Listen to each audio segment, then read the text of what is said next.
C'est parti, petite vidéo du dimanche. Voilà, le dimanche, c'est le jour où un petit peu de synthèse en fait, je crois.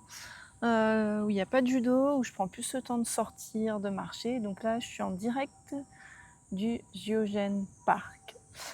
Et voilà, ce que j'ai expérimenté cette semaine, c'est les contradictions. Je pense que c'est la grosse expérimentation de la semaine. C'est de vivre tout et son contraire et que ça fasse des... comme ça, tout le temps, tout le temps, tout le temps, tout le temps.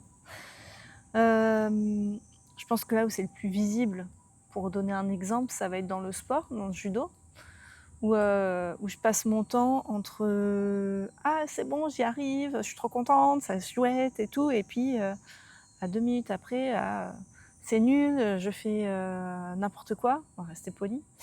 Je fais n'importe quoi, j'y arrive pas, mais pourquoi je fais ce sport-là? Et puis qu'est-ce que je suis venue faire d'un mois au judo, du judo au Japon, enfin bref. Et puis c'est reparti après dans l'autre sens parce que d'un coup j'arrive à faire un truc et ça c'est tout le temps, surtout. En fait, là j'ai l'impression que c'est un peu un... ça se resserre sur ce phénomène-là. Ça m'a pris la tête, ça m'a bien pris la tête. Et j'ai pu avoir un échange avec Pierre Dufraisse, donc là dans notre mentorat, à l'occasion du mentorat philosophie, et en fait ça m'a détendue. Ça m'a détendue sur ce sujet-là. Et puis ça m'a permis de mettre des mots parce qu'au fur et à mesure de la semaine, à force de vivre ça, que ça fasse un condensé, d'en avoir marre de tout ça, et en même temps que d'un côté ça se relâche de dire bon ben voilà, ça c'est comme ça va passer. Après cet échange qu'il y a eu en groupe, et là pour le coup je vois l'importance, encore une fois, j'ai déjà dit mais à chaque fois ça me revient de pouvoir échanger avec d'autres personnes, c'est quand même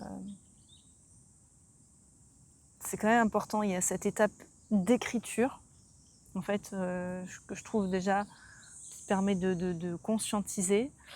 Il y a l'étape où je réécris même dans la communauté, donc il y a 2 étapes d'écriture que je trouve qui font émerger des choses au fur et à mesure. Mais il y a aussi cette étape où, d'un coup, quand je suis avec du monde, je vais synthétiser les compréhensions pour pouvoir les repartager, et elles vont sortir encore d'une autre manière. Et là, il va y avoir le retour d'autres personnes. Et là, pour le coup, quand elles me remettent le retour avec leurs mots, ça me fait « mais oui, c'est ça ».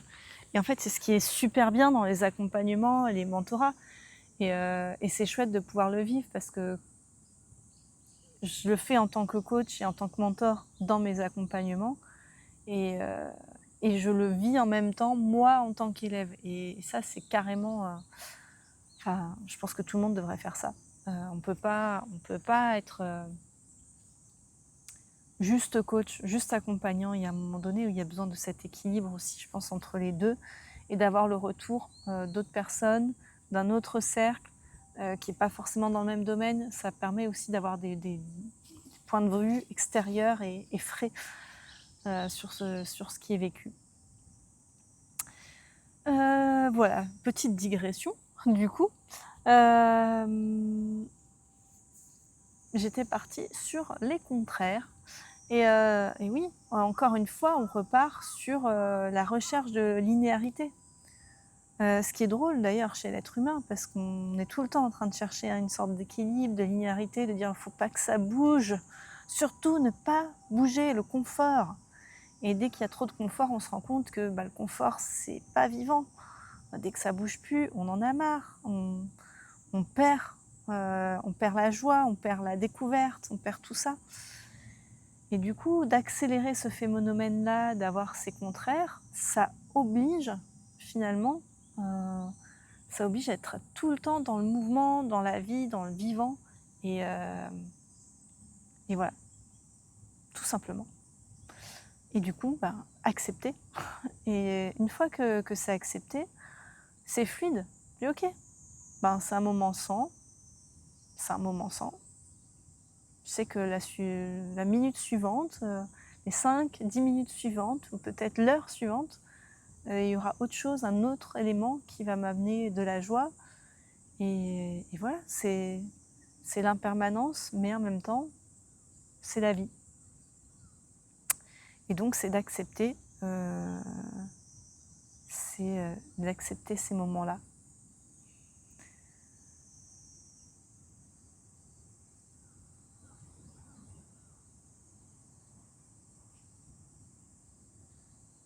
Je pense qu'il y a d'autres couches encore. Il y aurait encore des choses à dire sur finalement les résistances qu'on met et tous les comportements qu'il y a derrière. Mais c'est l'élément principal par rapport à ces fluctuations émotionnelles qui sont présentes. Alors, réflexion du moment, deuxième réflexion du moment, sur qu'est-ce que c'est vivre sa vie rêvée. Parce que du coup, j'ai des échanges, c'est chouette. Je me remets à publier sur Instagram, moi qui en avais ras-le-bol des publications et d'être sur les réseaux. Finalement, je m'éclate à vous mettre quelques photos, des stories. Alors, je publie pas de réel, tout ça, peut-être que j'en ferai. Mais en tout cas, je mets surtout des stories avec des petits sondages. Voilà, et j'ai quelques échanges qui ressortent de là. Et même avant de partir, ça m'a fait repenser à quelques réflexions que j'avais pu avoir, en disant bah, c'est chouette, toi tu fais ce que tu as envie. Voilà, il y avait plein de plans sur lesquels on m'a fait des retours, voilà, sur le fait de partir au Japon. Il y a plein de gens qui disent ah ouais, c'est trop bien, moi j'oserais pas y aller toute seule, ou c'est mon rêve, mais je sais pas si je pourrais. Et puis, bah, enfin, il y a plein de petites choses comme ça. Bah déjà, comme je l'ai expliqué dans une précédente vidéo, moi, le Japon, à la base, c'était pas mon rêve, spécifiquement. Moi, mon rêve, c'était de voyager, mais j'avais pas forcément de destination rêvée. Peut-être l'Italie. J'adore l'Italie. Mais en fait, non, il y a plein de pays. Si je commence à faire une liste de tous les pays que j'aimerais visiter. Mais non, c'était le fait de bouger, de voyager, de rencontrer d'autres personnes, d'être capable de discuter avec d'autres personnes qui sont différentes, qui ont une façon de penser différente. Je trouve que ça, c'est assez passionnant, pour le coup. Mais j'ai été étonnée, en fait, de toutes ces personnes qui vivent par procuration, en fait, tous ces rêves-là. Dans le sens où c'est possible. Et en même temps, dans le sens où aussi, en vivant par procuration, en suivant que l'aspect peut-être réseaux sociaux, ou de voir des trucs à la télé, des documentaires, des trucs sur le quartier à voir au Japon, le machin, le truc, on se fait des films. On se fait des films sur ce que c'est vraiment de partir. Et on s'imagine tout un monde, on se crée un monde vraiment un peu imaginaire sur la beauté et la joie que c'est, le kiff total d'être en voyage, etc. Alors que vivre sa vie rêvée, je ne pense pas que ça soit le kiff total en permanence. D'ailleurs, si vous suivez la communauté, je pense que vous avez compris. Il y a plein de moments, des up et des down. Mais par contre, malgré ces moments-là, il y a la fierté d'être allé au bout de ses envies. Et je pense que c'est ça, la vie rêvée, c'est d'avoir envie de faire quelque chose, de bouger, de voyager. Peut-être pour d'autres, ça ne va pas être de voyager, hein, ça peut être complètement autre chose. Mais c'est de le faire, en fait. Et c'est là où on revient... en fait, on est tellement habitué, et je vais partir de la France, à se dire, ok, j'ai la maison, les enfants, le travail, et on se sent coincé là-dedans. En fait, il y a vraiment ce côté, je suis coincée dans ce truc, je peux pas bouger, quoi. Bah non, j'ai que 5 semaines de congés payés. Bah non, les enfants sont à l'école. Mais à tout ça, il y a des solutions. Si vous avez vraiment envie de faire quelque chose, vous trouvez les moyens de faire quelque chose. Et je pense qu'il n'y a pas d'excuse, en fait, et on est là où on a envie d'être. On est là où on a choisi d'être. Et si vous choisissez ce confort de la vie, dans une maison avec les enfants, à s'occuper, il n'y a pas de problème. Mais être conscient, en fait, qu'à chaque fois que vous vivez quelque chose, c'est parce que vous l'avez choisi. Et à partir du moment où on est conscient de ça, on peut choisir ce qu'on vit. Que ce soit confortable ou pas confortable, finalement. Cet inconfort, après, il va se gérer. Il va se gérer, on s'entoure pour que ça soit juste un inconfort passager et que ça soit l'occasion d'une hormèse, justement. Donc la capacité à travailler son adaptation, à s'améliorer. Et c'est ça qui est chouette. Et je pense que l'être humain est fait pour ça, finalement, pour en permanence se remettre en question, évoluer et aller de l'avant, s'améliorer. Donc voilà, cette petite réflexion, où en êtes-vous? Où en êtes-vous dans la vie que vous avez? Est-ce que vous l'avez choisie? Si vous ne l'avez pas choisie consciemment, hein, parce que en fait, finalement, il y a beaucoup de choses qui sont inconscientes, est-ce que vous êtes prêt et prête à faire le pas de choisir consciemment votre vie maintenant? Voilà. Et moi, je vous dis ça, il n'y a aucun jugement parce que maintenant j'ai 33 ans et j'ai attendu jusque-là pour choisir de partir. Donc voilà, il n'y a pas de, il y a pas de jugement. Jusque-là, moi, ce que j'ai fait, c'est que j'ai suivi l'entreprise familiale, j'ai vécu, j'ai essayé d'aller au bout des rêves qui n'étaient pas forcément les miens, qui étaient plus ceux de mes parents. Et c'est comme ça, en fait. C'est parce que je pensais que c'était plus important, c'était tout pour la famille. Et c'est aussi comme ça que j'ai grandi. Et voilà, et il a fallu des gros événements déclencheurs qui, petit à petit, m'ont aidé à me redéfinir à qu'est-ce que moi je veux vraiment. Et quand je dis des gros événements déclencheurs, ça a été par exemple le décès de mon papa. Donc si on peut ne pas en arriver jusque-là, ou attendre jusque-là pour choisir sa vie, c'est quand même mieux. Après, mais ça fait aussi partie du jeu de la vie, c'est que souvent ce sont des événements. Je vois assez peu de personnes qui changent juste comme ça par la force de leur pensée, par leur volonté. C'est souvent un événement qui va venir faire prendre conscience que non, en fait, on n'est pas forcément, c'est pas là en fait qu'on a choisi d'être.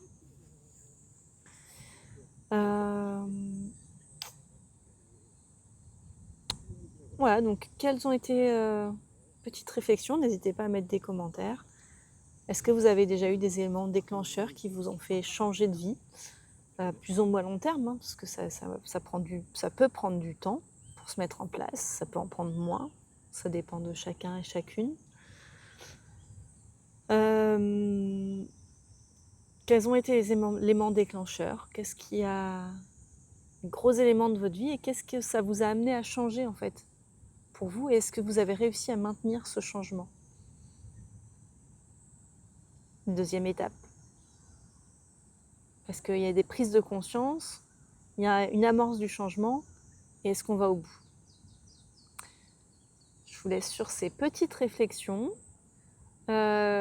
Si c'est quelque chose qui vous interpelle, n'hésitez pas, comme je disais, à mettre un commentaire ou à me mettre un petit message en privé.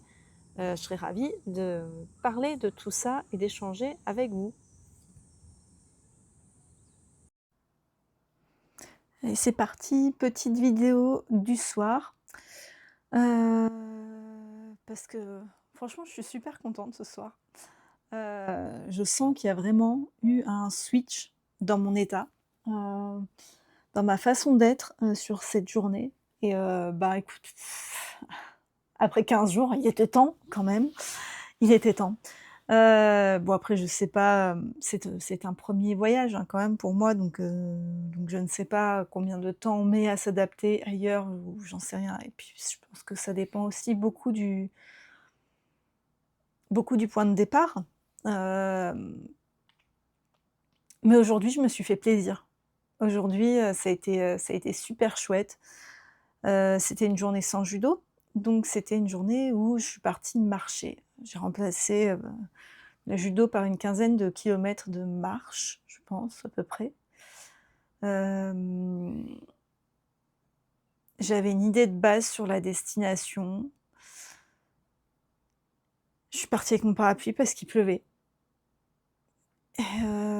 Mais voilà, pluie tranquille, je regarde la météo, il prévoyait pas des gros orages et tout, donc j'ai dit: «C'est bon, j'y vais et je marche». Quand je suis sortie, il a plu beaucoup plus que prévu, évidemment. Donc je me suis dit: «Changement de plan, je me trouve un café tout de suite», alors que je pensais marcher 1 heure et puis me trouver un café où me poser, en arrivant. Changement de plan, adaptation et en fait ça a été. Ça a été. En sortant du café, je dis: «Bon», je regarde la météo, je dis: «Allez, on tente, on continue» et du coup, comme j'avais un peu changé de direction, le GPS m'a trouvé un autre, chemin. Merci Google Maps, parce que sinon je crois que je serais perdue dans Tokyo. Je suis passée par des endroits super sympas. Alors évidemment, la météo, il y a pas un soleil magnifique, mais en fait, j'ai découvert des endroits, des petits temples cachés dans les quartiers et tout, franchement super chouette et la journée s'est déroulée comme ça, en fait. Pas par rapport à ce que j'avais prévu, hem, mais par rapport à ma capacité à m'adapter et ça s'est tout fait bien.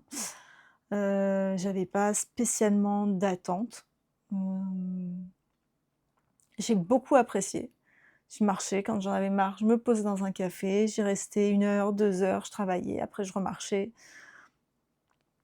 J'avais un objectif parce que c'est vrai que c'est assez dur pour moi, de sortir, marcher juste pour rien comme ça dans la ville. Ça c'est pas du tout naturel et je me sens un peu perdue dans ces moments-là.